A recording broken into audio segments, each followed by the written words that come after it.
We will sing the last hymn, then Micah or Edwin will extinguish the candles, and then you may be seated, and then David will come forward to announce the results.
Sorry about that.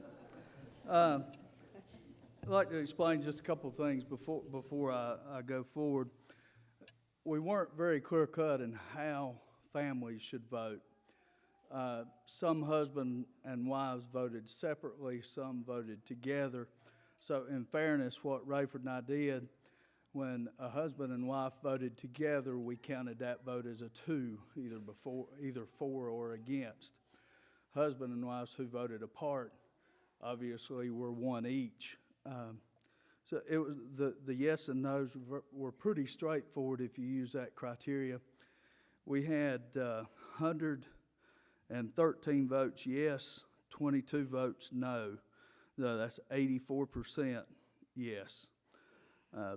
That exceeded the threshold that I felt like was necessary to proceed. I had told several people privately and in our building committee I thought we needed at least 75% to proceed. So we're very much over that threshold. The money is sort of right on the borderline of where we needed to be to proceed.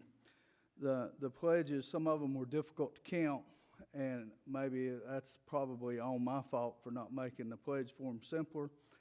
We tried to interpret Rayford and I looked at each one of them together and tried to interpret them as fairly as we knew how. Many of you filled it out the way we intended and went straight to the bottom line and put in a number, and that was very easy. Some people made it a little bit more challenging, and we tried to be as fair as we both know how to be. And the total number pledged that Rayford and I were able to determine, at least on the initial look, is $575,179. It's not the $600,000 threshold that we had asked for, but it's very, very close. In addition to that, with the 113 yes votes, we had 30 people who voted yes who did not pledge anything. They just voted yes, which is certainly acceptable. Some people, because of health or age or economy or many other factors, are adverse to pledging. I would encourage you to make this decision much easier for the voters as they go forward, and for the building committee as they go forward. A pledge is not a legal contract. A pledge is just that. It's your best intention. If you could possibly, if you're one of those 30 people, or even if you voted no and would like to support the project if and when it goes forward, I would encourage you to fill out a pledge sheet, and we'll keep those available in the back. It would make it very much easier on the voters if we knew what your intentions were.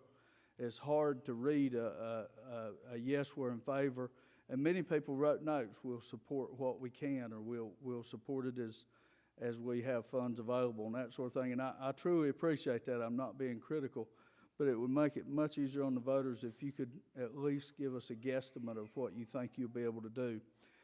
At this point, with the 84% favorable result and the money being very positive, although not exactly what we'd asked for, I intend to ask the voters tonight to ask for permission to proceed with the project. And I would encourage you to pray for the voters tonight as they talk about this and go forward. I'd encourage you, if you're a voter, to come, or if you want to come, you're certainly welcome to come, even if you're not a voter, and be involved in the deliberation. But the voters meet tonight at 6 o'clock. But I think an 84% positive vote is a very reassuring thing for the church. I think that's overwhelming for any project to receive 84%. And I think the $575,000 is better than most people thought we would get. It's not as good as I thought we would get. I thought we'd do better, to be perfectly honest. But I think, in talking to our people, it's better than most people thought we would get. So if I also had a couple people mention to me in the visits in the last week or two that if we were close, that some people maybe would like to redo their pledge or increase their pledge to be able to make the building move forward quicker or make it easier. If you want to do that, fill out a new pledge form and hand it to me. I mean, I'd be glad to take it. It'd make the voters' decisions easier. But I thank you for the confidence that you've placed in the building committee. I thank you for the confidence you've placed in the church and our Lord, and I appreciate it.